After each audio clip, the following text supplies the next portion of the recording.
പ്രിയമുള്ളവരെ നമസ്കാരം. വീഡിയോകൾ വൈകുന്നത് തിരക്കുകൾ കൊണ്ടാണ്. നേരെ വീഡിയോയിലേക്ക് നമുക്ക് പോകാം.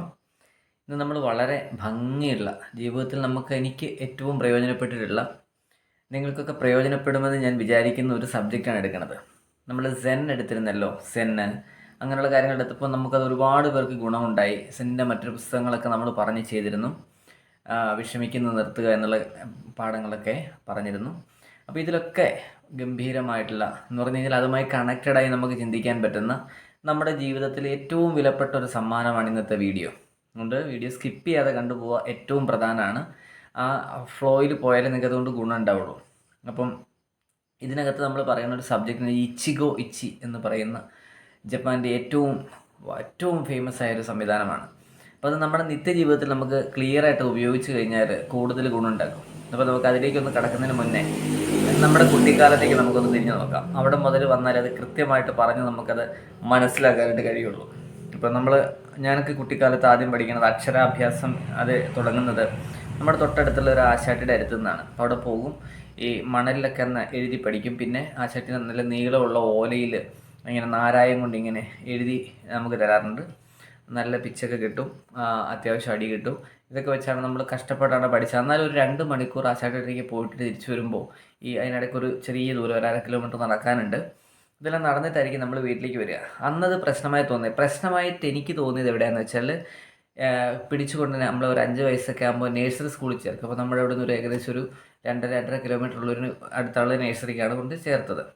അപ്പോൾ അവിടെ ചെന്നപ്പോൾ ഉണ്ടായ പ്രോബ്ലം എന്ന് വെച്ചാൽ, ഈ അച്ഛനും അമ്മയും ആരെങ്കിലും കൊണ്ട് ചേർത്ത് ഫസ്റ്റ് ഡേ ഞാൻ പറയണം കേട്ടോ, നമ്മളങ്ങോട്ട് കൊണ്ട് ചേർക്കുമ്പോൾ അവിടെ ഗേറ്റും ചുറ്റും മതിലുമൊക്കെ ഉണ്ട്. ആ ഗേറ്റ് കടന്ന് അകത്തോട്ട് വരുമ്പോൾ ഒരാൾ വന്ന് നമ്മൾ അകത്തോട്ട് കൂട്ടിക്കൊണ്ട് പോകും. കൂട്ടി അകത്ത് കയറി കഴിയുമ്പോഴത്തേക്ക് പ്രോബ്ലം എന്ന് വെച്ചാൽ അവിടെ കുറച്ചേറെ കുട്ടികൾ നിന്ന് കരയുന്ന കാണാം. അപ്പോൾ അവിടെ നമ്മളെയും പിടിച്ചു കൊണ്ടിടും, ആ ഡോർ ലോക്ക് ചെയ്യും. അത് കഴിയുമ്പോൾ ഈ രക്ഷകർത്താവ് തിരിച്ചു പോകുന്നൊരു ഭാഗമുണ്ട്. അതെനിക്ക് തോന്നുന്നത് കുട്ടികളിൽ ഭൂരിഭാഗം ആൾക്കാർക്കും സഹിക്കാൻ മേലാത്തൊരു കാര്യമാണ്. കാരണം നമ്മളെ തനിച്ചാക്കിയിട്ട് പോകുന്ന ഒരു ഫീലാണ്. ഒറ്റപ്പെടുന്നതിൻ്റെ ഒരു ഏകാന്തതയുടെ ഒരു ഭയങ്കരമായൊരവസ്ഥ നമ്മൾ അനുഭവിച്ചത് അന്ന് ഈ നേഴ്സറി സ്കൂളിൽ വിട്ടപ്പോഴാണെന്നാണ് എൻ്റെ ഓർമ്മ.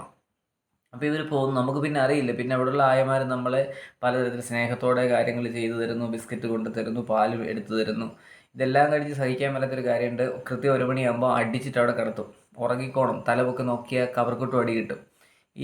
നിർബന്ധപൂർവ്വം അവർ ഉറക്കാൻ ശ്രമിക്കുന്ന ഒരു ഭാഗമുണ്ട്. ഇതെല്ലാം കഴിഞ്ഞൊരു 4 മണിയാകുമ്പോഴത്തേക്ക് നമ്മുടെ രക്ഷകർത്താവ് വരുമ്പോഴാണ് സ്വർഗം കിട്ടുന്ന വാശിയാണ്. അങ്ങനെ ആദ്യത്തെ ദിവസം കഴിഞ്ഞ് പിന്നെ അതുമായിട്ട് നമ്മൾ യോജിക്കുമല്ലോ. പിന്നെ ഇട ദിവസങ്ങളൊക്കെ വരുന്ന ചെറിയ മടികളൊക്കെ ഉള്ളൂ. അങ്ങനെ സ്കൂൾ ജീവിതം ആരംഭിക്കുകയാണ് നമ്മൾ, അല്ലേ? അപ്പോൾ അവിടുത്തെ ആദ്യത്തെ ദിവസത്തെ ടെൻഷൻ നിങ്ങൾക്ക് അറിയാം. പിന്നെ കുട്ടികൾ പലതരത്തിലുള്ള കുട്ടികളാണ്, അവരുമായിട്ടുള്ള നമ്മുടെ മിംഗ്ലിങ്, പിന്നെ ഇവർ ചെറിയ രീതിയിൽ അക്ഷരങ്ങൾ പഠിപ്പിച്ചു തുടങ്ങും. ഇതിൻ്റെ പുറകിലുള്ള കുറച്ചേറെ സ്ട്രെയിനുകൾ അനുഭവിച്ച നമ്മുടെ കുട്ടിക്കാലം. പിന്നെ അവിടുന്ന് നേരെ തൊട്ടപ്പുറത്തെ സ്കൂളിൽ ഞാൻ പഠിച്ച നമ്മുടെ അടുത്തുള്ള തന്നെ ഒരു സെൻറ്റ് മേരീസ് UP സ്കൂൾ എന്ന് പറഞ്ഞ സ്കൂളിലാണ്. അവിടോട്ട് കയറുമ്പോൾ വേറൊരവസ്ഥയിലേക്ക്, കാരണം ഇതിനകത്ത് ഒരു ബന്ധവുമില്ല. മെല്ലെ ചെറിയ പാഠപുസ്തകങ്ങളൊക്കെ തന്ന് അവിടെ നിന്നാണ് നമ്മളെ പഠിപ്പിക്കണത്. അപ്പോൾ വീട്ടിലും ചെറിയ പ്രഷർ തുടങ്ങും. കാരണം വെച്ചാൽ ഈ എക്സാംസ് വരുന്ന സമയത്ത് ഇവർ നല്ലതായിട്ട് നമ്മളെ പിടിക്കും, ഭയങ്കരമായിട്ടുള്ള പ്രശ്നങ്ങൾ ഉണ്ടാക്കുക തന്നെ ചെയ്യും. അപ്പോൾ ഇതും ഒരു പരിധി വരെ നമുക്ക് സഹിക്കാൻ കഴിയില്ല. കാരണം പിന്നെ കേട്ടെഴുത്തായി, കണ്ടെഴുത്തായി, വാക്യത്തിൽ പ്രയോഗിക്കുക, നാനാർത്ഥമായി തുടങ്ങിയ ഒരു വല്ലാത്ത, പിന്നെ കുഞ്ചിയമ്മയുടെ കഥകളൊക്കെ നിങ്ങൾ കേട്ടിട്ടുണ്ടാവും. ഇതെല്ലാം കൂടെ കഴിഞ്ഞിങ്ങനെ പോവുകയാണ്. അപ്പോൾ ഉണ്ടാകുന്ന ടെൻഷൻ, വലിയ പരീക്ഷ എന്ന് പറയുന്നൊരു ടെൻഷൻ, ഇത് അങ്ങനെ വരും. പിന്നെ സ്കൂളിൽ അറിയാലോ, എല്ലാ രക്ഷകർത്താക്കളുടെ ആഗ്രഹം മക്കൾ സ്കൂളിൽ ഫസ്റ്റ് ആകണമെന്നാണ്. അപ്പോൾ അതിനു വേണ്ടിയുള്ള ഓട്ടങ്ങൾ, പിന്നെ ആകെ വീണ് കിട്ടുമെന്ന് പറഞ്ഞ കലാപരിപാടികൾക്കും ഈ സ്പോർട്സിനും വേണ്ടി കിട്ടുന്ന കുറച്ച് ദിവസങ്ങളാണ്. ഡ്രിൽ പീരീഡാണ് ഞങ്ങൾ ഏറ്റവും കൂടുതൽ ആഘോഷിച്ചിട്ടുള്ളത്. അപ്പോൾ അത് ഭയങ്കരമാണ്. കാരണം ആ സമയത്ത് സാറ് വരുമ്പോൾ നമുക്കൊന്ന് കളിക്കാനുള്ളൊരു, അപ്പോൾ അത് നമ്മൾ ഒരു സ്വർഗത്തേക്ക് തുറന്നു വിട്ട മാതിരി ഒരു അവസ്ഥയിലാണ് നമ്മളത് ഉൾക്കൊള്ളുക. ഇതും കഴിഞ്ഞ് വന്ന് പിന്നെ ഒരു ഡ്രോയിങ് പീരീഡ് ഉണ്ട്. അവിടെ നമ്മുടെ സാറ് പഠിപ്പിക്കുന്നത് എന്താണ്, സ്ഥിരമായിട്ടൊരു മാങ്ങ ഉണ്ടാവും വരയ്ക്കാനായിട്ട്, പിന്നെ ഒരു അരയന്ന ഉണ്ടാവും, അങ്ങനെ കുറച്ച് സാധനങ്ങൾ സ്ഥിരമായിട്ടുള്ളതുണ്ടാവും. അപ്പോൾ അതെല്ലാം വരച്ചു. അങ്ങനെ മുന്നോട്ട് പിന്നെ കലോത്സവത്തിനൊക്കെ പോകുന്ന സമയത്തുള്ള മത്സരത്തിൽ പ്രൈസൊക്കെ കിട്ടി വാങ്ങുമ്പോഴാണ് നമുക്കൊരു ഇച്ചിരി ഇതൊക്കെ ഉള്ളത്. കാരണം ആ സമയത്തൊക്കെ കുട്ടികളൊക്കെ നമ്മളെ നോക്കും. നമ്മൾ ഈ തബലയൊക്കെ ആയിട്ട് പോയിട്ടിരിക്കുമ്പോൾ, അല്ലെങ്കിൽ മാജിക്കോ എന്തെങ്കിലുമൊക്കെ, അന്ന് മാജിക്കില്ല, തബലയൊക്കെ ആയിട്ട് പോയിരിക്കുമ്പോൾ പിന്നെ വല്ലപ്പോഴത്തേക്ക് മാജിക്ക് കാണിക്കും. അപ്പോൾ അവിടെ നമ്മളൊരു സൂപ്പർ ഹീറോയെ പോലെ പെരുമാറുമ്പോൾ, സ്റ്റേജിൽ തകർത്ത് അരങ്ങ് വാഴുമ്പോഴൊക്കെ ഉണ്ടാകുന്ന ഒരു ഒരു ഒരു സന്തോഷം, അതൊക്കെയാണ് നമ്മുടെ സ്കൂളുകളിൽ ഏറ്റവും കൂടുതൽ. അവിടെ എനിക്ക് ഇതുവരെ സ്വാതന്ത്ര്യക്കുറവൊന്നും തോന്നിയിട്ടില്ല. നല്ല സ്വാതന്ത്ര്യം ഉണ്ടായിരുന്നു നമ്മുടെ സ്കൂളിൽ. പിന്നെ NSS സ്കൂളിലേക്ക് മാറുന്നു. ഇങ്ങനെ നമ്മുടെ കുട്ടിക്കാലാണ്. അങ്ങനെ 10ാം ക്ലാസ് ആകുമ്പോഴാണ് പ്രശ്നം. നിങ്ങൾക്കറിയാലോ, 10ാം ക്ലാസ് ആകുമ്പോൾ നമ്മളെ ശരിക്കും ഒരു പക്ഷിയെ കൂട്ടിലിട്ട മാതിരി ഇട്ട് വളർത്തുകയാണ്. കാരണം 10ാം ക്ലാസ് ഒരു ടേണിംഗ് പോയിൻ്റ് അത്രേ. അപ്പോൾ ആ ടേണിംഗ് പോയിൻ്റ് കഴിഞ്ഞില്ലെങ്കിൽ ഭയങ്കരമായ പ്രശ്നം. അപ്പോൾ ആ ടേണിംഗ് പോയിൻ്റ് വണ്ടി വളയ്ക്കണമല്ലോ, അപ്പോൾ ആ വളവും തിരിവും ഒക്കെ അങ്ങോട്ട് എടുക്കുമ്പോൾ ഉണ്ടാകുന്ന ബുദ്ധിമുട്ടുകൾ ഭയങ്കരമാണ്. അപ്പോൾ ഇവർ നല്ല തരത്തിലുള്ള പ്രഷർ, നമുക്ക് 2 പ്രഷറാണുള്ളത് അന്നത്തെ കാലത്ത്. ഒന്ന് സ്കൂളിലെ പ്രഷർ, 2 ട്യൂഷൻ, അതിൻ്റെ ഒരു പ്രശ്നം ഉണ്ടാവും. എങ്കിലും നമ്മളിപ്പോൾ ട്യൂഷൻ പഠിപ്പിച്ച ആൾ അത്രമാത്രം പ്രഷർ തന്നിട്ടില്ല, നല്ലൊരു ടീച്ചറായിരുന്നു. അവർ നമ്മളെ ഹെൽപ്പ് ചെയ്ത് മാത്രമാണ് ചെയ്തത്. അപ്പോൾ ഇവിടെയൊക്കെ ഭയങ്കരമായ ടെൻഷൻ ഈ കുട്ടികൾ അനുഭവിക്കുന്നത്, നമ്മൾ അനുഭവിച്ചുകൊണ്ട് നിങ്ങളോട് പറയുകയാണ്. ഇപ്പോൾ ഇത് കടന്നു പോകുമ്പോൾ നിങ്ങളും ഈ അനുഭവങ്ങളിലൂടെയൊക്കെ കടന്നു പോകുന്നുണ്ട് എന്നാണ് എനിക്ക് തോന്നുന്നത്. ഇതെല്ലാം കഴിഞ്ഞ് നമ്മൾ 10ാം ക്ലാസ് പാസ്സായി പിന്നെ +2 ഡിഗ്രി അങ്ങനെ പോകുന്ന ഒരു കാലഘട്ടമാണ്. അപ്പോൾ ഇവിടെ എല്ലാം എന്തുണ്ടെന്ന് വെച്ച് കഴിഞ്ഞാൽ ഈ ആൾക്കാരിൽ ഭയങ്കരമായിട്ടുള്ള ടെൻഷൻ ഒരു സ്വതസിദ്ധമായിട്ടുണ്ട്. പിന്നെ അറിയാലോ പിന്നെ നമുക്ക് എവിടെയെങ്കിലും ഒരു ജോലി, അത് വേറൊരവസ്ഥയാണ്. കാരണം ഈ വീട്ടുകാർ പറയും എന്തെങ്കിലും ഒരു ജോലി. ഇപ്പോൾ ആദ്യമായിട്ടൊക്കെ നമ്മൾ ജോലി കിട്ടുമ്പോൾ ചെറിയ ശമ്പളത്തിലൊക്കെ ആയിരിക്കും ജോലി കിട്ടുക, എന്നാൽ ജോലി നന്നായിട്ടുണ്ടാവും. സ്ഥാപനം നമ്മളെ മാക്സിമം നന്നായിട്ട് യൂട്ടിലൈസ് ചെയ്യും. അങ്ങനൊരു സംഭവം. അതിനുശേഷം ഞാൻ എൻ്റെ ജോലി നിർത്തി നമ്മുടേതായ കാര്യങ്ങളിലേക്ക് തിരിയാൻ തുടങ്ങി, എൻ്റെ ഈ ഫീൽഡിലേക്ക്. അപ്പോൾ ഇവിടെ എല്ലാം പ്രഷറുകളുണ്ട്, അതിഭയങ്കരമായ പ്രഷറുണ്ട്. അപ്പോൾ നമ്മുടെ ഈ ഫീൽഡിലേക്ക് തിരിയുമ്പോൾ അറിയാമല്ലോ, നാടും കുടുംബവും ഒക്കെ തന്നെ ഇതിനെതിരാവും. കാരണം ഇതിലൂടെ ജീവിക്കാൻ പറ്റുമെന്ന് അവർക്ക് അറിയില്ല അന്നത്തെ കാലത്തെ. അപ്പോൾ ഇപ്പോൾ കുഴപ്പമില്ല, പക്ഷേ അവർക്ക് അറിയില്ല അന്നത്തെ കാലത്ത് ഈ ഇതുപോലെ ആയോധന കലയോ ഇനി അല്ലെങ്കിൽ കലകളോ കൊണ്ട് ജീവിക്കാൻ പറ്റുമോ. ഇപ്പോഴും രക്ഷകർത്താക്കളുടെ ഏറ്റവും വലിയ പേടി സ്വപ്നമാണ് ഈ പറഞ്ഞ കാര്യം, ഇതുകൊണ്ടൊക്കെ ജീവിക്കാൻ പറ്റുമോ എന്നുള്ളത്. അപ്പോൾ അങ്ങനെ നമ്മൾ അതിൻ്റെ പുറകിൽ നടന്ന കുറച്ചേറെ കാലഘട്ടങ്ങൾ, മാജിക് ട്രൂപ്പുമായി നടന്ന കുറച്ച് കാലഘട്ടങ്ങൾ, അതിൽ നിന്നുണ്ടാക്കിയ വരുമാനം തികയുകയോ തികയാതിരിക്കുകയോ, കടങ്ങൾ വീട്ടുക എന്ന് തുടങ്ങി A to Z കാര്യങ്ങളോട് കടന്ന് നമ്മളത് ഇവിടെ വരെ എത്തിച്ചേർന്നിരിക്കുകയാണ്. അപ്പോൾ ഇതിൻ്റെ അവസ്ഥ നിങ്ങൾ ചിന്തിക്കേണ്ടത്, ഇവിടെ എല്ലാം നമ്മൾ അനുഭവിച്ച ടെൻഷനുകളിൽ എവിടെയാണ് നമ്മൾ ജീവിതം അറിഞ്ഞിട്ടുള്ളത്? ഇതിപ്പോൾ എൻ്റെ കഥയാണ് ഞാൻ പറഞ്ഞത്. നിങ്ങളുടെ ഓരോരുത്തരുടെയും കഥകൾ എടുത്തു കഴിഞ്ഞാൽ ഇതുപോലെ ഒരുപാട് പറയാനുണ്ടാവും. ഇനി ഇത് കഴിഞ്ഞ് നമ്മൾ ഗൾഫിലേക്ക് പോയവരുണ്ടാവും, അവിടെ അനുഭവിച്ച വേദനകൾ, യാതനകൾ, തിരിച്ച് നാട്ടിൽ വന്നപ്പോൾ ഉണ്ടായ പ്രശ്നങ്ങൾ, വിവാഹം, കുട്ടികൾ ഉണ്ടാവുന്നത്, കുട്ടികൾ ഉണ്ടാവാത്തത് എന്ന് തുടങ്ങി ഒരുപാട് പ്രശ്നങ്ങളിലൂടെയാണ് നമ്മൾ കടന്നു പോകുന്നത്. ഇതെല്ലാം കഴിഞ്ഞ് സമ്പാദിച്ച് നമ്മൾ ബാങ്ക് അക്കൗണ്ടിലായിട്ട് തിരിച്ചു വരുമ്പോൾ നമ്മുടെ കുഞ്ഞുങ്ങളോടോ വൈഫിനോടോ ഒക്കെ തന്നെ നമുക്ക് കാണിക്കാൻ പറ്റാതിരുന്ന സ്നേഹത്തിൻ്റെ ഒരുപാട് കടം വീട്ടലുകളും അങ്ങനെ ഒരുപാട് കാര്യങ്ങൾ വെച്ചിട്ട് അവസാന കാലത്ത് മരിക്കേണ്ടി വരുന്ന എത്രയോ പേരെ നമ്മൾ കണ്ടിരിക്കുന്നു. നമ്മൾ നാളെ അതിലേക്ക് പോകാനുള്ളവരാണ്. അപ്പോൾ ഇവിടെ എല്ലാം ഒരു വലിയ പ്രശ്നം ഉണ്ടെന്ന് വെച്ചാൽ, നമ്മളിതെല്ലാം ചെയ്യുന്നത് എന്തിനാണ്? നമ്മൾ സ്കൂളിൽ പോകുന്നതെന്ന് ചോദിച്ചു കഴിഞ്ഞാൽ വിദ്യാഭ്യാസം ചെയ്യുവാനാണെന്ന് നമ്മൾ പറയും. എന്നാൽ എഡ്യൂക്കേഷൻ എന്നുള്ള വാക്കിൻ്റെ അർത്ഥം ചോദിച്ചാൽ നമുക്കറിയില്ല. A+B² നമുക്കറിയില്ല. ഇതൊക്കെ നമുക്ക് എഴുതി വയ്ക്കും, പക്ഷേ ഇത് എന്താണ് ഇതിൻ്റെ ഉപയോഗം എന്നറിയില്ല. ഇതേ അവസ്ഥയാണ് മുന്നോട്ട് ചിന്തിക്കുമ്പോഴുണ്ടാവുക. ഇവിടെ എല്ലാം നമുക്ക് നഷ്ടമാവുന്നത് നമുക്ക് പച്ചക്ക് പറയാവുന്ന ഒറ്റ കാര്യമേ ഉള്ളൂ, ജീവിതം. നമ്മൾ ജീവിക്കണില്ല, നമ്മൾ എങ്ങോട്ട് പോകുന്നു നമുക്കറിയില്ല, എങ്ങനെ ജീവിക്കണം എന്നല്ല, ഏതാണ് അതിൻ്റെ വഴിയെന്നറിയില്ല. ഇങ്ങനെ പകച്ചു നിൽക്കുമ്പോഴാണ് നമ്മൾ ഈ പറഞ്ഞ ഇച്ചിഗോ ഇച്ചിയുടെ വരവ്. എന്താണ് ഇതിൻ്റെ ഇമ്പോർട്ടൻസ് എന്ന് പറയാനാണ് ഞാനിത് പറഞ്ഞത്. അപ്പോൾ ഇവിടെ ജീവിതത്തിൻ്റെ ഇമ്പോർട്ടൻസ് പറഞ്ഞാൽ നമ്മൾ ഒരിക്കലും ചിന്തിക്കാത്ത വിധമാണ്. നമ്മൾ വിചാരിക്കുന്നത്, ജീവിച്ചിരിക്കുന്ന ഓരോരുത്തരും വിചാരിക്കുന്നത് നമുക്ക് ഒരുപാട് വർഷങ്ങൾ സുഭിക്ഷമായിട്ട് കഴിയാനുള്ള സമയമുണ്ടല്ലോ എന്നുള്ളതാണ് അകത്തെ വിചാരം. പിന്നെ നമുക്ക് വിചാരം ഉണ്ടാകുന്ന എപ്പോഴാണെന്നറിയാമോ? നമ്മളൊരു 10, 38, 40 വയസ്സാകുമ്പോൾ നമ്മുടെ കൂടെ പഠിച്ച പലരും മരിക്കുന്ന ഫോട്ടോസും അവരുടെ ഫോട്ടോസും ആദരാഞ്ജലികളൊക്കെ കാണുമ്പോഴാണ് നമുക്ക് തോന്നുന്നത്, ദൈവമേ ഞാനിതുപോലെ മരിക്കണില്ല. അത് കൂടുതലൊന്നുമില്ല, ആ ഒരു ദിവസത്തേക്ക് ഉണ്ടാവുള്ളൂ. പിറ്റേ ദിവസം നമ്മൾ അലസന്മാരായിട്ടോ പ്രശ്നക്കാരായിട്ടോ വിഷയങ്ങളുടെ പുറകിലോ ഒക്കെ ഓടി നമ്മൾ വീണ്ടും സമയം കളയാണ്. ഇപ്പോഴാണ് നമ്മൾ സോഷ്യൽ മീഡിയയുടെ പുറകിൽ കുറച്ചേറെ സമയം നമുക്ക് ആവശ്യമില്ലാത്ത കുറച്ചേറെ വാർത്തകളും മറ്റുള്ളവരുടെ വാർത്തകളാണ്. അപ്പോൾ ഈ വാർത്തകളെല്ലാം കേട്ട് നമ്മൾ സമയം കളയുന്നു.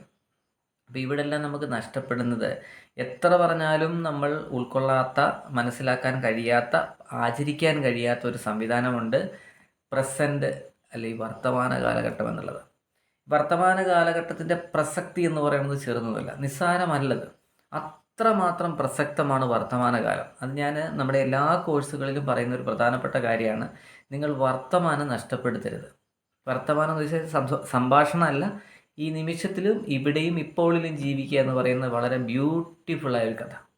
ആ കഥയാണ് ശരിക്കും ഇച്ചിഗോ ഇച്ചി എന്ന് പറയുന്ന സംഭവം. ഈ നിമിഷത്തിൽ ഈ സമയം ഉപയോഗിച്ചുകൊണ്ട് ജീവിക്കുക എന്നാണ് ഇതിൻ്റെ അർത്ഥം. അത്രേ ഉള്ളൂ. അപ്പോൾ വിജയമുണ്ടാക്കുവാൻ അല്ലെങ്കിൽ നമ്മുടെ ജീവിതത്തിൽ അർത്ഥപൂർണ്ണമാക്കുവാൻ ഈ വാക്കിന് ഭയങ്കരമായിട്ടുള്ളൊരു ഇമ്പോർട്ടൻസ് ഉണ്ട്. ഒരു സംശയം വേണ്ട. ഈ നിമിഷം നമ്മളത് പറയാറുണ്ട്, പല കഥകളിലൂടെ ഞാൻ പറഞ്ഞിട്ടുണ്ട് എന്താണ് അതിൻ്റെ നിമിഷം എന്നുള്ളത്. എപ്പോഴും നമ്മൾ മനസ്സിലാക്കേണ്ട ഒരു കാര്യം, ഏത് സമയവും മരണം നമ്മോടൊപ്പമുണ്ട്. ഒരു സംശയം വേണ്ട. ഏത് സമയവും മരണം നമ്മോടൊപ്പമുണ്ട്. അതാ ഒരു ആ തിരിച്ചറിവ് നമുക്കുണ്ടായാൽ നമ്മൾ ആവശ്യമില്ലാതെ സമയം കളയില്ല. ഇപ്പോൾ ഞാൻ നിങ്ങളോട് സംവദിക്കുന്ന ഈ ഒരു രാത്രി, ഈ നിമിഷം എനിക്ക് ഏറ്റവും പ്രിയപ്പെട്ടതാണ്. കാരണം ഈ രാത്രി, ഈ നിമിഷം ഇനി എൻ്റെ ജീവിതത്തിൽ എനിക്ക് ഒരിക്കലും ലഭിക്കില്ല. എന്നെ കണ്ടുകൊണ്ടിരിക്കുന്ന നിങ്ങൾക്കും ഈ ഒരു നിമിഷം ഇനി ഒരിക്കലും കിട്ടില്ല എന്നുള്ളതാണ് അതിൻ്റെ പവിത്രത. അത് നിങ്ങൾ വ്യക്തമായി മനസ്സിലാക്കുക. നാളെ നമ്മളിവിടെ കിടന്നുറങ്ങി രാവിലെ കണ്ണ് തുറക്കുമോ എന്ന് പോലും നമുക്ക് ഉറപ്പില്ല. തുറന്നില്ലാത്ത പക്ഷം നമ്മുടെ ജോലികളോ നമ്മൾ ജീവിതം ആസ്വദിച്ചിട്ടുണ്ടോ എന്ന് ചോദിച്ചു കഴിഞ്ഞാൽ ഇല്ല എന്നുത്തരമാണ് നമുക്ക് ലഭിക്കുക. അല്ലേ? കറക്റ്റ് അല്ലേ? അപ്പോൾ അതുകൊണ്ട് അതിനെ മാക്സിമം യൂട്ടിലൈസ് ചെയ്യാനുള്ള മാർഗങ്ങൾ ഇച്ചികൊച്ചി പറഞ്ഞു തരുന്നു. ഓക്കെ, ഒന്ന്, നമ്മൾ ഓരോ നിമിഷവും വളരെ വളരെ ശ്രദ്ധയോട് കൂടിയിട്ട് നിൽക്കണം. കാരണം ആ നിമിഷം പിന്നീട് ഒരിക്കലും നമുക്ക് കിട്ടില്ല. നിങ്ങളങ്ങനെ ഒന്ന് ആലോചിച്ച് നോക്കിയേ. ഇപ്പം നാളെ ലോകം അവസാനിക്കുന്നു എന്ന് പറഞ്ഞു കഴിഞ്ഞാൽ നമ്മൾ എന്തൊക്കെ ചെയ്യുമെന്ന് വെറുതെ ചിന്തിക്കുക. ഒരുപാട് നമ്മൾക്ക് ചെയ്യാനുണ്ടാവും. അതാണ് ശരിക്കും നമ്മൾ ഈ പറഞ്ഞ കാര്യത്തിലേക്ക് നമ്മളെ പ്രധാനമായിട്ട് നയിക്കുന്നത്. അപ്പം നിങ്ങൾ മനസ്സിലാക്കേണ്ട ഒരു കാര്യം എന്താണെന്ന് വെച്ചാൽ, ഈ നിമിഷം മനോഹരമാക്കുവാൻ നമ്മൾക്ക് എന്തൊക്കെയാണ് ചെയ്യാൻ പറ്റുക എന്നുള്ളതാണ് വളരെ ശ്രദ്ധിക്കേണ്ട കാര്യം. ഈ നിമിഷം നമ്മൾക്ക് എന്തൊക്കെ, അത് അവർ ആദരപൂർവ്വം നമ്മൾ പറയില്ലേ, നമ്മുടെ സുഹൃത്തിനെ നമ്മൾ എങ്ങനെയാണ് ശരിക്കും വെൽക്കം ചെയ്യുന്നത് നമ്മുടെ വീട്ടിലേക്ക്. അപ്പോൾ അതിലൊക്കെ ഭയങ്കരമായ ഇമ്പോർട്ടൻസ് ഉണ്ട് ജപ്പാനിൽ. അതിലൊന്നാണ് നമ്മൾ ചായ കൊടുക്കില്ല ഒരാൾക്ക്, ഒരു നിസ്സാരമായിട്ടുള്ളൊരു ടീ സെലിബ്രേഷൻ ആണെന്നാണ് അവർ പറയുന്നത്. ചായ കൊടുക്കൽ നമ്മൾ സൽക്കാരം പോലെ അവർക്കവിടെ ആഘോഷമാണ്. ഈ ആഘോഷത്തിന് വേണ്ടി അവർ ചെയ്യുന്നത് വളരെ ആദരപൂർവ്വം നമ്മൾ കാണുന്ന വ്യക്തിയെ വിളിച്ച് നമ്മളെ ചായ സന്തോഷപൂർവ്വം അവർക്ക് നൽകി അവർ കുടിക്കുന്നത് കണ്ട് നമ്മൾ സന്തോഷമായിരുന്ന് നമ്മൾ ആ ഒപ്പം കുടിക്കാൻ കിട്ടുന്ന നിമിഷത്തിൽ നമ്മൾ സന്തോഷമായിരുന്നിട്ടുണ്ട്. നമ്മൾ ആദരപൂർവ്വം അത് കഴിക്കുകയും അവരോട് സ്നേഹപൂർവ്വം അന്നത്തെ ദിവസം പെരുമാറാൻ പറ്റിയാൽ അത് ഏറ്റവും വലിയൊരു കാര്യമായി എന്നാണ് ഇച്ചിഗോ ഇച്ചിയുടെ അഭിപ്രായം. ശരിയല്ലേ? ശരിക്കും അങ്ങനെ ജീവിതത്തിൻ്റെ ഓരോ നിമിഷവും ആലോചിച്ച് നോക്കിയേ. നമ്മുടെ കുട്ടികൾ ഈ പറയുന്ന ആ നഴ്സറി സ്കൂളിലേക്ക് പോയി അവൻ അനുഭവിക്കുന്ന ആ നിമിഷത്തിലെ വേദന ഏത് രക്ഷകർത്താവാണ് അറിഞ്ഞിട്ടുള്ളത്? അവർ ചിന്തിക്കുമ്പോഴും സമൂഹം ചിന്തിക്കുന്ന മാതിരി ആയിരിക്കും. കുട്ടികൾ പഠിക്കണ്ടേ, അപ്പോൾ അവനവിടെ കൊണ്ടുപോയിട്ടുണ്ട്. മറ്റുള്ള കുട്ടികൾ ഇവ മാത്രമല്ലല്ലോ, അവനുള്ള കുട്ടികളുമുണ്ട്. അപ്പോൾ കുഞ്ഞുങ്ങൾക്കുണ്ടാകുന്ന വേദനയെക്കുറിച്ച് അവർക്കുണ്ടാകുന്ന വിഷമം എത്രമാത്രമാണ് എന്ന് നമ്മളൊന്ന് ചിന്തിച്ച് നോക്കിയാട്ടെ. അങ്ങനെ ആണെങ്കിൽ നമ്മൾ എന്താണ് ചെയ്യേണ്ടത്? നമ്മുടെ കുട്ടികളോട് നമുക്ക് വലിയൊരു ഉത്തരവാദിത്തമുണ്ട് എങ്കിൽ നമ്മൾ എന്ത് ചെയ്യുമെന്നുള്ളത് വ്യക്തമാണ്. നമ്മൾക്ക് ഉത്തരവാദിത്തം ഉണ്ട്. നമുക്ക് മറ്റൊരു മാർഗം അറിയില്ല കുഞ്ഞിനെ സ്കൂളിൽ വിടാതെ. അതുകൊണ്ട് നമുക്ക് എന്ത് ചെയ്യാൻ പറ്റില്ല, അവനുണ്ടാകുന്ന വേദനകൾ എല്ലാവർക്കും ഉള്ളതായതുകൊണ്ട് അതിൻ്റെ കൂടെ തീർത്തോളുമെന്നാണ്. പക്ഷേ ഒരുപാട് പ്രശ്നങ്ങൾ, നിങ്ങൾ ഈ സ്കൂളിൻ്റെ ഓപ്പണിംഗ് ഡേയിൽ നിങ്ങളൊന്ന് പോയി നിന്നാൽ അത് വ്യക്തമായിട്ട് മനസ്സിലാകും. കുഞ്ഞുങ്ങളുടെ കരച്ചിലുകളുടെ ഒരു വലിയ ബഹളം കേൾക്കാം. പിന്നെ അവർക്ക് നിവൃത്തിയില്ലാതെ, അതായത് ആദ്യത്തെ ദിവസം ഞാൻ പറയണത്, ഫസ്റ്റ് ഡേയിൽ ഈ കുട്ടി വിചാരിക്കണം ഈ അച്ഛനമ്മമാർ വന്ന് നമ്മളെ തിരിച്ചു കൊണ്ടുപോകുമെന്നുള്ളത്. ഹോസ്റ്റലിലേക്ക് വിടുന്ന കുട്ടികൾക്കും അത് തന്നെയാണ് സംഭവിക്കുന്നത്. എന്തെന്നറിയാമോ? നമ്മൾ ഓരോ ദിവസവും നമ്മുടെ മക്കളെ ചേർത്ത് പിടിക്കുന്നത്, അവരോട് നമ്മൾ പ്രകടിപ്പിക്കുന്ന സ്നേഹം, ബഹുമാനം, ഇതൊക്കെ അവർക്ക് എത്ര കാലം നഷ്ടപ്പെടുന്നു? അത് നിങ്ങൾ ആലോചിച്ചിട്ടുണ്ടോ? നമ്മുടെ കൂടെ നിൽക്കുമ്പോൾ, ഇപ്പോൾ നമ്മളിപ്പോൾ ഒരു ആൺകുട്ടിയാണെങ്കിൽ അവനെ നമ്മുടെ അച്ഛൻ എന്നുള്ള രീതിയിൽ അല്ലെ അമ്മ എന്നുള്ള രീതിയിൽ നമുക്ക് കിട്ടുന്നത്രയും സമയം കൊടുക്കാൻ പറ്റുന്ന കാര്യങ്ങളുണ്ട്. ഞാൻ പറയുന്നത് സ്നേഹം മാത്രം കൊടുത്ത് വളർത്തണമെന്നല്ല ഞാൻ പറയണത്. തെറ്റായ രീതി കാണിക്കുമ്പോൾ അതിനുള്ള ശിക്ഷകളും മറ്റു കാര്യങ്ങളൊക്കെ കൊടുത്ത്, നമ്മൾ ഒരു വണ്ടി എന്ന് പറയുമ്പോൾ അതിന് ആക്സിലേറ്റർ മാത്രമല്ലല്ലോ ഉള്ളത്, ബ്രേക്ക് ഉണ്ട്, ക്ലച്ച് ഉണ്ട്. അതൊക്കെ സാഹചര്യം അനുസരിച്ച് ഉപയോഗിച്ച് അപകടം ഉണ്ടാവാതെ ജീവിതം മുന്നോട്ട് കൊണ്ടുപോകുക എന്നുള്ളത് മാത്രമാണ്. അപ്പോൾ അവർക്ക് കിട്ടേണ്ടതായുള്ള സ്നേഹം നമ്മളൊന്ന്, ഇപ്പം ഇപ്പോൾ പല വീടുകളിൽ നോക്കിയാൽ അച്ഛന്മാർ കുറച്ചേറെ അകന്നായിരിക്കും മക്കളോട് നിൽക്കുക. അവരവരെ ചേർത്ത് പിടിക്കില്ല, സന്തോഷത്തോടെ വാക്കുകൾ പറയില്ല, ഒരു ഉമ്മ കൊടുക്കില്ല. കാരണം അത്രമാത്രം അകലം ഉണ്ടായിട്ടുള്ള ഒരുപാട് കാര്യങ്ങൾ നമുക്കറിയാം. ഇത് മരിച്ചു കഴിഞ്ഞ് നിങ്ങൾക്ക് ചെയ്യാൻ പറ്റുമെന്ന് നിങ്ങൾ കരുതുന്നുണ്ടോ? ഇനി അവരിലെ ഓർത്തിരിക്കുമെന്ന് കരുതുന്നുണ്ടോ? കുറച്ച് കാലം, ഇന്നത്തെ കാലത്ത് എന്ന് പറഞ്ഞാൽ നമ്മൾ മരിച്ചൊരു കൂടി വന്നൊരു 6 മാസം അല്ല 1 വർഷം കൊണ്ട് തീരുന്ന കേസുകൾ. 1 വർഷം എന്ന് പറഞ്ഞാൽ അവർ ആ 1 വർഷത്തിൽ ഒരിക്കലും അവരെ ഓർത്താലായി ഓർത്തില്ലല്ലായി. അപ്പോൾ അത്രയും കാര്യങ്ങൾ കഴിഞ്ഞിട്ട് നമ്മൾ ഇവിടുന്ന് മടങ്ങാണ്. നിങ്ങൾ ആലോചിക്കുക. അപ്പോൾ ആ സമയത്ത് നിങ്ങൾ കൊടുക്കുക. നിങ്ങൾക്ക് സ്നേഹം ഉള്ളിലുണ്ട്. ചില അച്ഛന്മാരുണ്ട്, ഉള്ളിൽ നിറച്ച് സ്നേഹമായിരിക്കും. ഒരു പ്രശ്നം ഉണ്ടാകുമ്പോൾ, ഒരു ആക്സിഡൻറ്റോ മറ്റ് പ്രശ്നങ്ങളൊക്കെ ഉണ്ടാകുമ്പോൾ ഇത് വഴിഞ്ഞൊഴുകും. ആ നിമിഷത്തിലാണ്. അത് കഴിഞ്ഞ് അവൻ ഇറങ്ങിക്കഴിയുമ്പോൾ എന്താണ്, പിന്നെ അതങ്ങ് വിടും. ഇതാണോ സ്നേഹം ശരിക്കും? നിങ്ങളുടെ ഉള്ളിൽ സ്നേഹം ഉണ്ടെങ്കിൽ നിങ്ങൾക്കത് പ്രകടിപ്പിക്കാൻ അറിയില്ലെങ്കിൽ യാതൊരു ഫലവും അതിനകത്തുണ്ടാവില്ല. പല കുടുംബങ്ങളിലുള്ള ഇത് ഒന്ന് ശ്രദ്ധിക്കുക. ഇപ്പോൾ വൈഫിനോട് ഹസ്ബൻഡിനുള്ള സ്നേഹം നിങ്ങളുടെ ഉള്ളിലുണ്ടെന്ന് പറഞ്ഞിട്ട് കാര്യമില്ല. ഭാര്യയ്ക്ക് ഭർത്താവിനോടുള്ള സ്നേഹം, രണ്ട് പേർക്കും മക്കളോടുള്ള സ്നേഹം, മക്കൾക്ക് തിരിച്ചുമുള്ള സ്നേഹം നിങ്ങൾ പ്രകടിപ്പിക്കുമ്പോഴാണ് നിങ്ങൾക്കത് ലഭിക്കുക. അത് വളരെ വ്യക്തമായിട്ട് ഓർത്തോണം. അപ്പം അതുകൊണ്ട് നമ്മൾ അവരെ കെട്ടിപ്പിടിക്കുക, ഉമ്മ കൊടുക്കുക, നല്ല വാക്കുകൾ പറയുക, വഴി പോകുന്ന സമയത്ത് ഒന്ന് സ്റ്റിയറിംഗ് തിരിച്ചുകൊണ്ട് ബ്രേക്കിംഗ് ക്ലച്ചും ഒക്കെ ഉപയോഗിക്കുക. അങ്ങനെ വരുമ്പോൾ ജീവിതം നന്നാവും. പക്ഷെ ഒരു കാര്യമുണ്ട്, കുഞ്ഞിനെ നമ്മൾ ഉപദ്രവിച്ചാൽ അല്ലെങ്കിൽ വഴക്ക് പറഞ്ഞാൽ അവനെ ഒരു അപകടത്തിൽ നിന്ന് രക്ഷിക്കുകയായിരുന്നു എന്ന് തീർച്ചയായിട്ടും അവനെ ബോധിപ്പിക്കേണ്ട ആവശ്യം ആ നിമിഷത്തിൽ നമുക്കുണ്ട്. ഇത് പല രക്ഷകർത്താക്കളും ചെയ്യില്ല എന്നുള്ളതാണ് സത്യം. നമുക്കും കിട്ടിയിട്ടില്ല അല്ലേ? നമുക്കിട്ട് അടി കിട്ടി, ചിലപ്പോൾ വർഷങ്ങൾ കഴിഞ്ഞായിരിക്കും എന്തിനു അടി കിട്ടിയെന്ന്. കാരണം അവരുടെ മാനസികാവസ്ഥയ്ക്കനുസരിച്ച് താഴേക്ക് വന്ന് പറയുവാൻ രക്ഷകർത്താവ് തയ്യാറാവണം. അവിടെയാണ് ജീവിതം കുറച്ചുകൂടെ നന്നായിട്ട് വരുന്നതെന്നാണ് എൻ്റെ അഭിപ്രായം. ഇത് തന്നെയാണ് ഇച്ചിഗോ ഇച്ചി പറയുന്നത്. നിങ്ങൾ ആ നിമിഷത്തിലായിരിക്കുക നമുക്ക് കൊടുക്കുവാനുള്ള സ്നേഹം ഒരു ലോഭവും ഇല്ലാതെ, ഒരു കാര്യമില്ലാതെ നിങ്ങൾ തുറന്നു കൊടുക്കുക തന്നെ ചെയ്യണം. ചിലയിടത്ത് കണ്ടിട്ട് ഇപ്പോൾ അച്ഛനെ കാണുമ്പോൾ മക്കൾ പേടിച്ചാണ് നിൽക്കുന്നത്. കാരണം അവരുടെ ആഗ്രഹങ്ങളൊന്നും പറയാൻ പറ്റില്ല. പലപ്പോഴും അമ്മ വഴി അടുക്കളയിൽ നിന്ന് പറഞ്ഞ്, അമ്മ വഴി മെല്ലെ അച്ഛനിലൂടെ പറഞ്ഞ് ഈ സംഗതി പാസ്സാക്കി തിരിച്ചു വരുന്നൊരു കാലഘട്ടം ഉണ്ടായിരുന്നു അല്ലേ? ഇപ്പോഴോ അതൊന്നുമില്ല. ഇപ്പം ഭീഷണിയാണ്. മേടിച്ചെന്നിൽ ഞാൻ ആത്മഹത്യ ചെയ്ത് കളയും എന്നൊക്കെ പറയും. ഇവനെ എന്നും പറഞ്ഞ് മേടിച്ചു കൊടുക്കുന്ന വണ്ടി എങ്ങോട്ടാ പോകുക? ആത്മഹത്യ ചെയ്യേണ്ട കാര്യമില്ല, ആ മരണത്തിലേക്ക് തന്നെ ആയിരിക്കും പൊതുവിൽ പോവുക. നിവൃത്തികെട്ട് രക്ഷകർത്താക്കളെ ചെയ്തു കൊടുക്കുന്നു. വില കൂടിയ ഫോണുകൾ, താൻ ചിലപ്പോൾ കൂലിപ്പണിക്കായിരിക്കും പോകുന്നത്, അവിടെയും എന്തായിരുന്നു വില കൂടിയ സംഗതികൾ വാങ്ങിയിട്ട് കൊടുക്കും. അപ്പോൾ ഇതെല്ലാം എവിടെ പോയി നിൽക്കുമെന്ന് നിങ്ങൾ ചിന്തിക്കുക. എന്താണ് അപ്പോൾ ഇതിലെവിടെയാണ് സ്നേഹമുള്ളത്? ഈ രക്ഷകർത്താവിൻ്റെ ബുദ്ധിമുട്ടുകളും മറ്റു കാര്യങ്ങളും മനസ്സിലാക്കാതെ പെരുമാറുമ്പോൾ ഈ കുട്ടിക്ക് എന്ത് സ്നേഹമാണ് രക്ഷകർത്താവിനോടുള്ളത്? തിരിച്ച് രക്ഷകർത്താവ് തൻ്റെ സാഹചര്യങ്ങൾ അറിയാതെ അല്ലെ ഭീഷണിയുടെ ഭാഗത്ത് നിന്നുകൊണ്ട് ചെയ്യേണ്ടി വരുമ്പോൾ അവനെ വളർത്തിയ പുറകോട്ടുള്ള കാലഘട്ടങ്ങളെക്കുറിച്ച് അയാൾ ചിന്തിക്കണം. അപ്പോൾ ഇതെല്ലാം വെച്ചിട്ട് നമ്മൾ ചിന്തിക്കുമ്പോൾ വളരെ നന്നായിട്ട് നിങ്ങളുടെ വരും വരാഴികകൾ, നിങ്ങൾക്ക് എത്ര വരുമാനമുണ്ട്, നിങ്ങൾ എത്ര ചിലവഴിക്കുന്നുണ്ട്, അത് നമ്മുടെ വീട്ടുകാർ അറിഞ്ഞിരിക്കേണ്ട ഒരു കാര്യമാണ്. അതായത് ഒരു അവസ്ഥയിൽ, അതായത് നമ്മൾ ഉണ്ടാക്കിക്കൊണ്ടുവരുന്ന പണം മോശമായ രീതിയിൽ കളയാത്ത ഒരാളാണ് വൈഫെങ്കിൽ അല്ലെ ഹസ്ബൻഡെങ്കിൽ തീർച്ചയായിട്ടും ആ കുടുംബത്തിൽ കാര്യങ്ങൾ അങ്ങോട്ടും ഇങ്ങോട്ടും പരസ്പരം അറിഞ്ഞിരിക്കണം.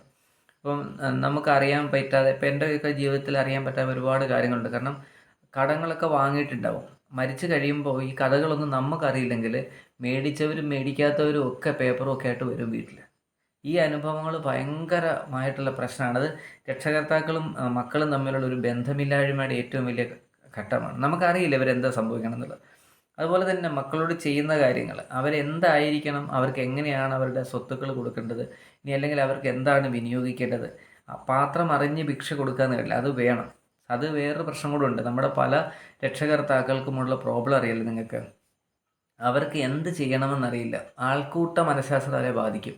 10 പേർ ഒരുമിച്ച് കൂടി നിന്ന് പറഞ്ഞു കഴിഞ്ഞാൽ കേൾക്കുന്ന ഒരു രീതിയാണുള്ളത്. സ്വന്തമായ ഒരു അഭിപ്രായമില്ലെങ്കിൽ അതും പ്രശ്നമാകും. ഇതെല്ലാം നയിക്കുന്ന കാര്യങ്ങൾ മുന്നോട്ടാണെങ്കിലും ഇത് നടക്കുന്നതെല്ലാം പലതും പ്രസൻറ്റിലാണ്. അതാണ് ഇമ്പോർട്ടൻറ്റ്. ഞാൻ പറഞ്ഞ മനസ്സിലാകുന്നുണ്ടോ? അപ്പം നമ്മളൊരു രക്ഷകർത്താവ് എന്നുള്ളതിൽ നമുക്ക് എന്തൊക്കെ ഉത്തരവാദിത്തങ്ങളുണ്ട്, അതെങ്ങനെ പാലിക്കപ്പെടണം എന്നുള്ളത് മനസ്സിലാക്കുക. ഇപ്പോൾ എനിക്ക് ആരോഗ്യമുള്ളപ്പോൾ മാത്രമേ എനിക്ക് എൻ്റെ മക്കളെ നോക്കാൻ പറ്റുള്ളൂ അല്ലേ? അപ്പം അവർ നടന്നിറങ്ങി വരണമെന്നത് വരെ എൻ്റെ ഒരു സംരക്ഷണ തണലൊക്കെ നമ്മൾ കൊടുക്കണം. നാളെ നമുക്കൊരു വയ്യാഴി കണ്ടാൽ തീർച്ചയായിട്ടും ഇത് നമുക്ക് അവകാശപ്പെട്ടതാണ് എന്ന് കുട്ടിക്കാലത്ത് മുതലേ പറഞ്ഞ് പഠിപ്പിച്ചാൽ ഈ പറയുന്ന അനാഥാലയങ്ങളിലേക്ക് പോകേണ്ട കാര്യമില്ല. ഇതിനകത്തെല്ലാം മനസ്സിലാക്കേണ്ടത് തുറന്ന ഇടപെടലാണ്. ഓപ്പണായിട്ടുള്ള ഒരു മാനസികാവസ്ഥയിൽ വീട്ടിലുള്ള എല്ലാവരും ഒന്ന് ഇടപെട്ട് കഴിഞ്ഞാൽ തീരുന്ന വിഷയങ്ങളേ ഉള്ളൂ. പക്ഷെ അവിടെയെല്ലാം നമ്മുടെ ഈഗോ, കോംപ്ലക്സ്, പിന്നെ നമ്മുടെ ഉത്തരവാദിത്തങ്ങൾ, മറ്റുള്ള സമൂഹം നമ്മളെ എങ്ങനെ കാണുന്നു, വീട്ടുകാരെങ്ങനെ കാണുന്നു, കുടുംബക്കാരെങ്ങനെ കാണുന്നു, ഇങ്ങനെ കുറച്ചേറെ മണ്ടത്തരങ്ങളുണ്ട് ഇല്ലേ?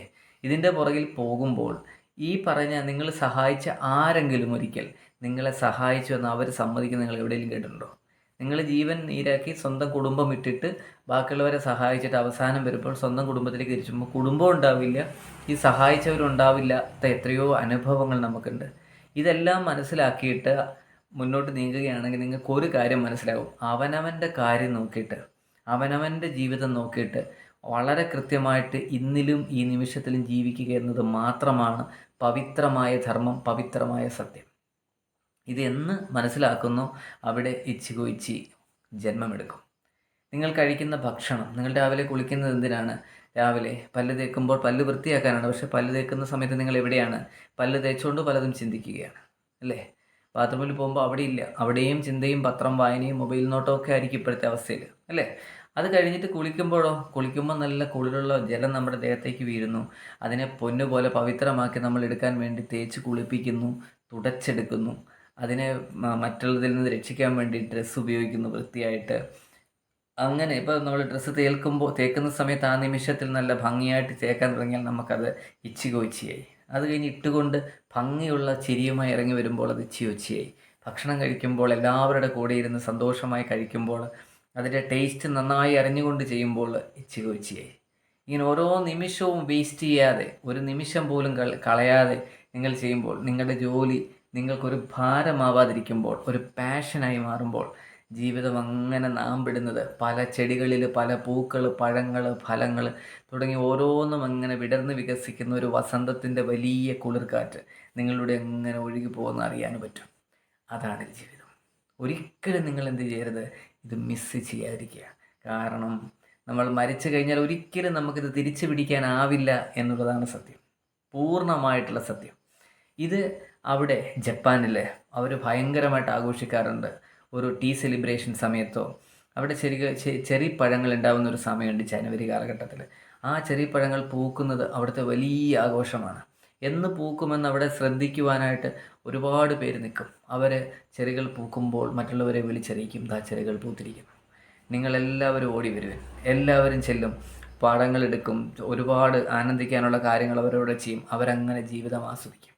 എത്രയോ തവണ ഭൂകമ്പങ്ങൾ ഉണ്ടായി നശിപ്പിച്ച ആ നാടിനെ ഇന്നും നിലനിർത്തുന്നവരുടെ ക്വാണ്ടിറ്റിയും ക്വാളിറ്റിയുമാണ്, അല്ലേ? ജപ്പാൻ്റെ ഓരോ കാര്യങ്ങളും നിങ്ങൾ നോക്കി, അവർ ക്വാളിറ്റി ഇല്ലാത്തതൊന്നും ചെയ്യില്ല. അവരുടെ മാർഷൽ ആർട്ട് ആയിക്കോട്ടെ, അവർ കുട്ടികളെ സ്കൂളിൽ വിടുമ്പോൾ നിങ്ങൾക്കറിയുമോ, ഒരിക്കലും അവർ സ്കൂളിൽ വിട്ട് എക്സാമിനേഷൻ അല്ല അവിടെ നടത്തുന്നത്. അവിടെ ഒരു സ്കൂൾ വൃത്തിയാക്കാനുള്ള ഒരാളുമില്ല. ഈ കുഞ്ഞുങ്ങളാണ് സ്കൂൾ മൊത്തം വൃത്തിയാക്കുന്നത്. അപ്പോൾ അവർക്ക് എന്താ കിട്ടുക എന്ന് മനസ്സിലായി. അത് തന്നെ അവരുടെ ജീവിതത്തിൽ കിട്ടും. വൃത്തിയാക്കുക എന്നുള്ള പാഠമാണ് അവർ ആദ്യമേ പഠിപ്പിക്കുന്നത്. പിന്നീട് ആരെങ്കിലും ഒരു ഹെൽപ്പ് ചെയ്താലും പരസ്പരം ആദ്യമായി കാണുമ്പോഴും ചെയ്യുക. അത് വലിയൊരാഘോഷമാണ്. കുഞ്ഞുങ്ങളെ നമ്മൾ റെസ്പെക്റ്റ് പഠിപ്പിക്കുകയാണ് ചെയ്യേണ്ടത്. എങ്ങനെ ഒരാളോട് പെരുമാറണം എന്നുള്ളതൊരു 3-4 ക്ലാസ്സിലേക്ക് ചെല്ലുമ്പോൾ ഈ കുഞ്ഞ് തീർച്ചയായിട്ടും പഠിച്ചിരിക്കും. അവിടെ മുതൽ ഒരു ടെക്നിക്കലായിട്ടുള്ള കാര്യങ്ങളും ഒരുപാട് കാര്യങ്ങൾ പ്രാക്ടിക്കലി ജീവിക്കാനുള്ള പാഠങ്ങൾ, അല്ലാതെ A+B² മാത്രമല്ല പഠിക്കുന്നത്. അപ്പോൾ ഇത് വളരെ വൈഡായിട്ട് പഠിപ്പിക്കും. അത് എൻജിനുകൾ അടിക്കുന്ന വിധമൊക്കെ കുട്ടിക്കാലത്തെ അവരെ പഠിപ്പിക്കും. അതുകൊണ്ട് അവരുടെ എൻജിനുകളൊക്കെ തന്നെ ലോകപ്രസിദ്ധമാണ്. നല്ല ക്വാളിറ്റിയുള്ള പ്രൊഡക്റ്റുകളാണ് അവർ ഉണ്ടാക്കാറുള്ളത്. ക്വാളിറ്റി ഇല്ലാത്തതൊന്നും അവർ ചെയ്യില്ല. അപ്പോൾ ആ ക്വാളിറ്റി എങ്ങനെ മെയിൻറ്റെയിൻ ചെയ്യണമെന്നാണ് അവർ പഠിപ്പിക്കുന്നത്. മത്സര പരീക്ഷകൾ ഇല്ല, പരസ്പരം മത്സരിക്കാനുള്ള യാതൊരിതുമില്ല. പക്ഷേ പരസ്പരം സഹായിക്കാനുള്ളത് പലരും അവർ പഠിപ്പിക്കുന്നുണ്ട്. ഇങ്ങനെയുള്ളൊരു വിദ്യാഭ്യാസ രീതി നമ്മുടെ ഇന്ത്യയിൽ, ഭാരതത്തിൽ എന്ന് വരുമോ എന്നിത് കണ്ടിരിക്കുന്ന ഓരോരുത്തരും ഒന്ന് ചിന്തിക്കണം. എത്രമാത്രം സന്തോഷത്തോടെയാണ്, എത്രമാത്രം സ്വാതന്ത്ര്യത്തോടെയാണ് ആ നാട് വികസിക്കുന്നതെന്ന് നിങ്ങളൊന്ന് വെറുതെ നോക്കുക. അപ്പോൾ നിങ്ങൾക്ക് ഇച്ചികൊച്ചി എന്താണെന്ന് മനസ്സിലാവും. അവരുടെ അവിടെ പഠിപ്പിക്കുന്ന തായ്ച്ചി, കരാത്തെ തുടങ്ങി ഓരോന്നും നോക്കുക. അവരുടെ ആ ശരിക്കുള്ള പേഴ്സണാലിറ്റിയെ, വ്യക്തിത്വത്തെ അവർ ഡെവലപ്പ് ചെയ്യാനുള്ള എല്ലാം ചെയ്യുകയാണ് ചെയ്യുന്നത്. ഇവിടെ ആ സമയത്ത് നമ്മൾ ഡിഗ്രിയും +2ലും PGയും ഒക്കെ ആയിട്ട് നടക്കുമ്പോൾ എന്തൊക്കെയാണ് പഠിക്കുന്നത് എന്നുള്ളത് ആർക്കും അറിയാം? നിങ്ങൾ ചിന്തിക്കൂ, എന്തിനു വേണ്ടിയാണ് നമ്മുടെ ഇവിടെ പഠിക്കുന്നത്? ജോലി ചെയ്യാൻ വേണ്ടിയാണ്. മറ്റിടത്തും ജോലിയിലേക്കാണ് അവർ പ്രവേശിക്കുന്നത്. അവരെങ്ങനെയാണ് അവർ ഇഷ്ടാനുസരണം ജോലിയിലേക്ക് പ്രവേശിക്കുന്നത് അവർ പോലും അറിയാതെ, ഒരു ടെൻഷനും ഇല്ലാതെയാണ് വരുന്നത്. കുട്ടികൾക്ക് ഉറങ്ങുവാനുള്ള നല്ല ബെഞ്ചുകളും ഡെസ്കുകളും ഒക്കെ അവിടെ അവർ സജ്ജമാക്കിയിട്ടുണ്ട്. അപ്പോൾ അങ്ങനെ ജീവിതത്തിൻ്റെ പാഠങ്ങൾ പഠിപ്പിക്കുന്ന സ്കൂളുകളാണ് ഇനി നമ്മൾക്ക് ആവശ്യം. അല്ലാതെ കുറച്ചേറെ തിയറികളും ഹിസ്റ്ററിയും കൊന്നതും കൊലവിളിച്ച കഥകളും അല്ല പഠിക്കേണ്ടത്. കുട്ടികൾ എങ്ങനെ നന്നായിട്ട് ഡ്രൈവ് ചെയ്യാം, എങ്ങനെ നന്നായിട്ട് ജീവിതത്തിൽ മുന്നേറാം, എന്താണ് ഒരു ഭാര്യയുടെ, എന്താണ് ഒരു ഭർത്താവിൻ്റെ ഇമ്പോർട്ടൻസ്, പരസ്പരം ഒരു 50-50 എങ്ങനെ ജീവിതം കൊണ്ടുപോകാനുള്ള പാഠങ്ങൾ തുടങ്ങി A to Z കാര്യങ്ങൾ ഈ പറയുന്ന ഇച്ചികൊച്ചിയിലുണ്ട്. നിങ്ങളതുകൊണ്ട് ഈ ഒരു സബ്ജക്റ്റ് വളരെ സീരിയസ് ആയിട്ട് എടുക്കുക. ഈ നിമിഷത്തിലും ഇപ്പോഴിലും ജീവിക്കാനായിട്ട് നിങ്ങൾ ശ്രമിക്കുക തന്നെ ചെയ്യുക. അതുമായി ബന്ധപ്പെട്ടൊരു കഥയുണ്ട്. കാരണം ഒരാൾ ഒരു വലിയ അമ്പും വില്ലുമായിട്ട് ഒരു മാൻകുഞ്ഞിനെ വേട്ടയാടാനായിട്ട് ഓടിച്ചപ്പോൾ ഈ മാൻകുഞ്ഞിൻ്റെ ജീവനും കൊണ്ട് ഓടുകയാണ്. ഇയാൾ പുറകെ ഓടി. അപ്പോൾ അവിടെ പ്രായമുള്ള ഒരു വയസ്സനായ ഒരു വൃദ്ധനായ ഒരാൾ അവിടെ നിൽക്കുന്നുണ്ട്. അയാൾ പറഞ്ഞു, നീ അതിനെ കൊന്നുകൊള്ളൂ, നിൻ്റെ ഭക്ഷണമായിരിക്കാം, പക്ഷേ ഞാൻ ഒരു കാഴ്ച കാണിച്ചു തരാം, അതൊന്ന് കണ്ടിട്ട് നീ ഇതിനെ കൊന്നോളൂ എന്ന് പറഞ്ഞു. അപ്പോൾ അയാൾ പറഞ്ഞു ശരി. ഇയാൾ അമ്പും വില്ലും താഴെ വെച്ചു. കാഴ്ച കാണാനായിട്ടിരുന്നപ്പോൾ വലിയ 2 മലകളുടെ ഇടയ്ക്ക് ഒരു ചെറിയ ഇടയുണ്ട്. അതിലൂടെ താഴേക്ക് നോക്കാൻ പറഞ്ഞ വൃദ്ധൻ. നോക്കിയപ്പോൾ സ്വർഗമെന്ന് നമ്മൾ പറഞ്ഞു കേട്ടിട്ടുള്ളതിനപ്പുറത്തേക്ക് ഭംഗിയുള്ള ഒരു രാജ്യം, വളരെ ഭംഗിയുള്ളത്. അദ്ദേഹം പറഞ്ഞു, ഇത് കൊള്ളാമല്ലോ, എനിക്ക് ഇവിടെ താമസിക്കാൻ പറ്റുമോ? തീർച്ചയായിട്ടും നിനക്ക് സാധിക്കും എന്ന് പറഞ്ഞു. അപ്പോൾ ഞാൻ വീട്ടിൽ പോയിട്ട് എൻ്റെ ഭാര്യയും മക്കളെയൊക്കെ വിളിച്ചു കൊണ്ടുവരട്ടെ എന്ന് ചോദിച്ചു. അദ്ദേഹം തീർച്ചയായിട്ടും. അദ്ദേഹം തിരിച്ചു കൊണ്ട് വന്നപ്പോഴത്തേക്ക് ഈ പാറകൾ അടുത്തിരുന്നു. പിന്നെ അപ്പുറത്തേക്ക് ഒന്നും അദ്ദേഹത്തിന് കാണാൻ സാധിച്ചില്ല എന്നാണ് കഥ. അവൻ ആ നിമിഷത്തിൽ കണ്ട ആ രാജ്യമെന്ന് പറയുന്നത് ശംഭാല എന്ന് പറയുന്ന പ്രസിദ്ധമായ രാജ്യമായിരുന്നു എന്നാണ് പറയുന്നത്. അതായത് അത് കാണാൻ ഒരു മനുഷ്യൻ്റെ ജന്മത്തിൽ പോലും സാധിക്കില്ല. ചിലപ്പോൾ ആയിരക്കണക്കിന് ജന്മങ്ങൾ, ഒരു ജന്മങ്ങളിൽ കിട്ടിയ സൗഭാഗ്യമായിരിക്കും. അതാണ് അവൻ നഷ്ടപ്പെടുത്തിയത്. അതിൻ്റെ കഥയോടെ നിങ്ങൾ ഓർത്തിരിക്കണം. അവരെ വിളിക്കാൻ പോയ സമയം, അവരെ എല്ലാവരും കാണിക്കണം എന്നുള്ള ആഗ്രഹത്തിലാണ് വിളിക്കാൻ പോയത്. ആ സമയത്ത് അവൻ അവിടേക്ക് പ്രവേശിച്ചിരുന്നെങ്കിൽ അവനൊരു പക്ഷേ ആ രാജ്യം തന്നെ കരഗതമാവുമായിരുന്നു. അപ്പോൾ സ്വന്തം ജീവിതത്തിൻ്റെ ഇമ്പോർട്ടൻസ് എത്ര ബ്യൂട്ടിഫുള്ളായത് വിവരിച്ചിരിക്കുന്നു നിങ്ങൾ നോക്കിയാട്ടെ. അതുകൊണ്ട് ഇങ്ങനെയുള്ള കാര്യങ്ങൾ നമ്മൾ നഷ്ടപ്പെടുത്താതെ ആ ഒരു നിമിഷത്തിൽ രാവിലത്തെ സൂര്യോദയം, മഞ്ഞുപാളികൾ, ഓരോ മഞ്ഞ് കണങ്ങൾ, മഴനീർ തുള്ളികൾ തുടങ്ങി എല്ലാത്തിനെയും ആസ്വദിക്കാനും വെയിലിനെയും മഴയെയും ആസ്വദിക്കുവാനും ഭൂമിയിലെങ്ങും നമ്മൾക്ക് അനുഭവിക്കുന്ന ആ സന്തോഷത്തിൻ്റെ പുറകെ പോകുന്ന ആ ഒരു യാത്ര വലിയ സൗഭാഗ്യമുള്ളൊരു യാത്രയാണ്. അതാണ് ജീവിതം. ആ സൗഭാഗ്യമാണ് നമ്മൾക്ക് കിട്ടിയിരിക്കുന്നത്. അതിനെ ഒരു നിമിഷം പോലും കളയാതെ ആസ്വദിച്ച് ഈ ഭൂമിയിൽ നിന്ന് പോവുകയാണെങ്കിൽ നിങ്ങൾക്ക് ജീവിതം എപ്പോഴും ഒരു ഗിഫ്റ്റായിരിക്കും. ആ ഗിഫ്റ്റ് നിങ്ങളുടെ കൈവശം വെച്ചുകൊണ്ട് അതിനെ പവിത്രമായിട്ട് കൊണ്ടുപോയിട്ട് ഒരാഘോഷമാക്കുവാൻ നിങ്ങൾക്ക് കഴിഞ്ഞാൽ തീർച്ചയായിട്ടും അതൊരിക്കലും ഒരു നഷ്ടമാവില്ല എന്നാണ് ഞാൻ പറയുന്നത്. അപ്പോൾ ഇതാണ് ഇച്ചിഗോ ഇച്ചി പറയുന്നത്. ഈ നിമിഷത്തിലും ഇപ്പോഴിലും ഇവിടെ നിങ്ങൾ ജീവിക്കുക, ഇവിടെ സന്നിഹിതരായിരിക്കുക, ഈ നിമിഷത്തിലായിരിക്കുക. ഈ ഒരു പ്രചോദനം ഉൾക്കൊണ്ടുകൊണ്ട് ജീവിക്കുവാനുള്ള എല്ലാ അനുഗ്രഹങ്ങളും എന്നെ ശ്രവിക്കുന്ന, എന്നെ കാണുന്ന നിങ്ങൾക്ക് ഓരോരുത്തർക്കും ഉണ്ടാവട്ടെ. നമുക്ക് ഇച്ചിഗോ ഇച്ചിയിലൂടെ കടന്ന് ജീവിതത്തെ സുരഭിലമാക്കാം. ഒപ്പം നിങ്ങളുടെ സന്തത സഹചാരിയായി നമ്മുടെ സെന്നിനെയും കൂടെ കൂട്ടുക. ദുഃഖ ദുരിതങ്ങളൊക്കെ മാറ്റിക്കൊണ്ട് സെന്നിൻ്റെ ഈ പാഠഭാഗങ്ങളും ഇച്ചിഗോ ഇച്ചിയുടെ ഈ രീതികളും തുടങ്ങി ജപ്പാനിൽ ഒരുപാട് കാര്യങ്ങളുണ്ട്. നിങ്ങൾ ജപ്പാനെക്കുറിച്ച് മാത്രം ഒന്ന് പഠിച്ചു നോക്കുക. അവരുടെ സംസ്കാരം എല്ലാം ഒന്ന് പഠിക്കുക തന്നെ ചെയ്യും. തീർച്ചയായിട്ടും ഹിസ്റ്ററികൾ പഠിക്കുമ്പോൾ നമുക്കില്ലാത്തൊരാവേശം ഇത് പഠിക്കുമ്പോൾ ഉണ്ടാവും എന്നെനിക്ക് തോന്നുന്നു. ജീവിതത്തിൻ്റെ ഓരോ കെമിക്കൽസും എങ്ങനെ കൂട്ടിച്ചേർക്കണം എന്ന് പറയുമ്പോൾ നമ്മൾ വിരസമായി പഠിച്ച കെമിസ്ട്രിയുടെ പാഠഭാഗങ്ങൾ നമ്മൾ മറന്നിരിക്കാം. എങ്ങനെ ജീവിക്കണം, ജീവിതം എന്താണ് എന്ന് പറഞ്ഞ് മനസ്സിലാക്കി തരുമ്പോൾ നമ്മൾ പഠിച്ച ബയോളജി നമ്മുടെ പ്രാവർത്തികമാകുന്നത് നമുക്കറിയാൻ കഴിയും, അല്ലേ? ഭൗതികമായ ജീവിതത്തിൽ നമുക്ക് എന്തൊക്കെ വേണം, അതെങ്ങനെയൊക്കെ കുറയുമ്പോൾ എന്ന് തോന്നുമ്പോൾ ഫിസിക്സ് ഇങ്ങനെ ഓടി ഒഴുകുന്ന കാണാൻ കഴിയും, അല്ലേ? എന്തൊക്കെ ചെയ്യണം ചെയ്യരുതെന്നുള്ള കൃത്യമായ കണക്ക് കൂട്ടൽ വരുമ്പോൾ മാത്തമാറ്റിക്സ് ആയിട്ട് ഒഴുകും. ഇതെല്ലാം മറ്റൊരാളെ പറഞ്ഞ് ബോധിപ്പിക്കുമ്പോൾ നമ്മുടെ മാതൃഭാഷയായിട്ട് തീരും. അങ്ങനെ ഒരു ജീവിത സാഹചര്യം, അങ്ങനെ ഒരു വിദ്യാഭ്യാസ സമ്പ്രദായം ഉണ്ടാവട്ടെ ഭാരതത്തിലെന്ന് നമുക്ക് ആശിച്ചുകൊണ്ട് നിർത്താം. എന്തായാലും ഇച്ചിഗോ ഇച്ചിയെ മറക്കാതിരിക്കുക. Have A nice day.